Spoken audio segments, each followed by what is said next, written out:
Hey guys, welcome to the video. I already tried to record this once and I was interrupted by kids, so here I am again. I'm just going to give a very brief little tutorial, I guess you could say, on the Sew Up Pro. I get questions all the time. There's lots of videos out there, guys. If you go and look, you should be able to find some. But I will just show you what I do. With the Sew Up Pro, it works with any pre-existing embroidery file.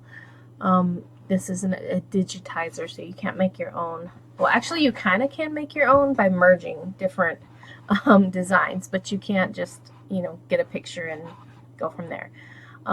What I usually do is I will go, let's say if I was going to merge a number and a design. So let me go. This is just in my downloads. You go to wherever you have your files. On this particular computer, they are everywhere. Once I organized them, but then I just started leaving them in my downloads because I had so many, and yeah. So let's just go with a number 2. They have all different kinds of file formats here. My Melco works with PES just fine, so that's what I've been using. I'm going to go with a 5x7. And then over here, you click on this and it gives you your hoops. So you go through all your hoops here. So mine, I go with this baby lock, and I usually use the Mighty hoop, the 13x8, just because they don't actually have the hoop size in here for what I use, but I just use this and I improvise with it. I just know, so this is the way the design, this is how big they're saying your hoop is, but I know that mine's like a little bit this way, and I can't go above this line here, and I can't go below this line here, otherwise my design is too big for my hoop and I have to resize it. But first thing I do is I adjust my sizing for my number. I go up into my tools, and there is this little thing right here. On my Sew Up Pro that's downstairs on that computer, I have it up here. So a lot of these things are up in this bar up here down there. So anyway, you go to resize, and you resize to what you want it. I'm gonna go to 80%. So that's what it looks like. You also can click, you can drag it and make it whatever you want, but I usually just kind of do it the other way. That way it kind of keeps the proportions and I'm not like, messing them up. But I have, for like number appliques and stuff, I have made them wider just so I can get more characters and stuff in them. So, and then of course if you don't like what you did, you can always just back up. So if I'm going to merge this with a character, I need to go up here to File, I need to go to Merge, and then you can go and pick out whatever you want. There's Care Bears, there's a truck, there's some Tinkerbell. I have no idea. You can see I have a lot of files on here. I've got oodles and oodles more on another hard drive. I got tons downstairs. What is this one? Oh, she's cute. Let's try this one. So you just go in, and it has the different file formats. Yes, dear. I'm gonna go with the 5x7. I'm gonna open it, and it merged it. And I am just going to put it right next to my number 2. Now you can, if you need to adjust your sizing, you can. I kind of like it like this big.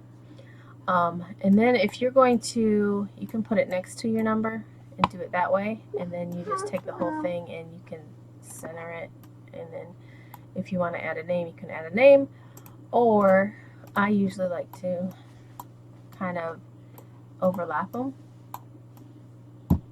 So if you do overlap them and you want to get rid of this extra stitching down here, you can. You just click on the stitching you want to get rid of, and then you go up into Edit, and you go to slip pattern. So when you do that, this little thing comes up here. As you see, they have an eraser. You click on it. They have different sizes that you can go with. I'm just going to use this big one. And then you erase what you want to erase. I think I'm just going to do this little part because I think all this will be good. And then you hit close. It's going to ask you, do you wish to perform the pending erasures before closing? So if you do, hit yes. If you messed up and you did something you didn't want to do, you can just hit no and it'll go back to the way it was. So I'm just going to say yes. So that's the way that is. And then as you can see, you can highlight the whole thing and you can make sure it's in the center. And then you want to add a name. You can go into file, go into merge, and go find your whatever fonts you want to use. And a lot of times what I do, let me just show you. We'll just do this merge. I do have a font file, but I'm seeing if there's any fonts in this one. I think, okay, this is a font. So as you can see, this is called the Jackson font. And what I usually do is if it has all the different file fonts in here, formats or whatever, it don't matter if it's this. If you click on it, and it will show up. So what I usually do is I usually go in and I'll click on whatever font. It don't have to be the font I'm using. I mean the letter I'm using. I'll just go and click one and then I'll go in and delete it. And then when I click this, my fonts will all be over here. So then I can just add the name and I don't have to worry about going back into merge and all that stuff. So then if I'm going to add Journey's name, if you hear her, she's right here. What?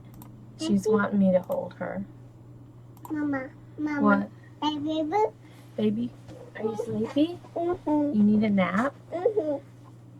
Okay, so there's that, and these letters are kind of crowded to me. And so what I will do, the J and the O look pretty good. So what I'll do is I'll just click on that. I want to go up and align the letters or adjust the spacing between them. So I'll go up to this, and then you can either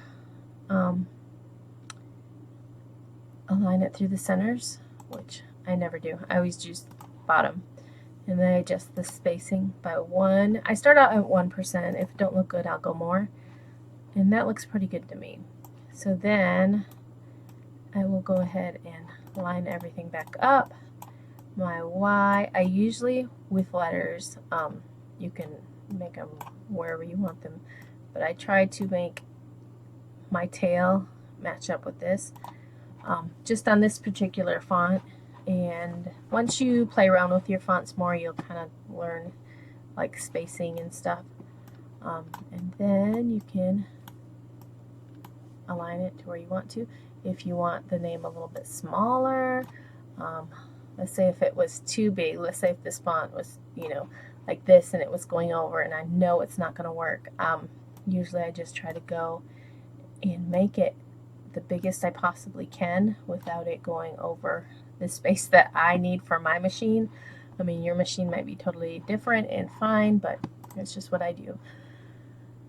Now, another thing I do is once I get a name on there, because look, you have all these extra steps over here, I will go into join my threads and I will join at number 18. So I will join threads the same color starting at thread number 18. So it's going to join all the same color threads for whatever you tell it. If you went up here and told it to join threads at number 3, it's going to join all of these and do it in one step, so you don't want to do that. So you have to make sure they're all going to be the same color and they're all, you know, where you want them. So now this is just one step.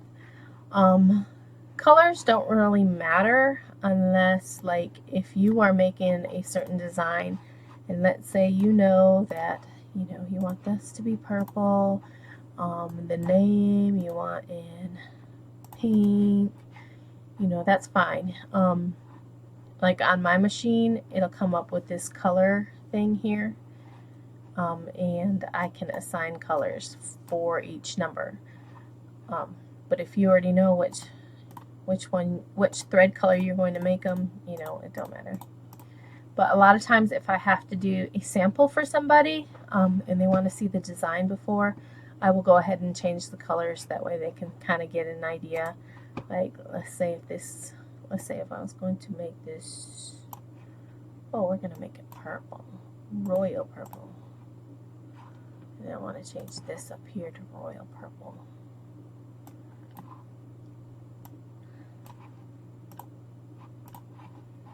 So you can do that. Then you can take a screenshot. What I usually do is just screenshot, and then I save it into Paint. And then from Paint, I kind of just crop out the area and then save it. And then I send it to whoever it is that I'm making the design for. So that's just a little bit of something you can do with this Sew What Pro. I'm not sponsored any way, shape, or form. But if you want to, you know, if you want to learn how to use Sew What Pro and you want to buy it, there's going to be a link down below just where I got it. There's also, I think you can do a trial version, at least you used to be able to. I'm not sure if you still can or not, but anyway, that's it for this video. Thanks so much for watching. If you have any questions or you want to see more videos like this, just leave a comment down below.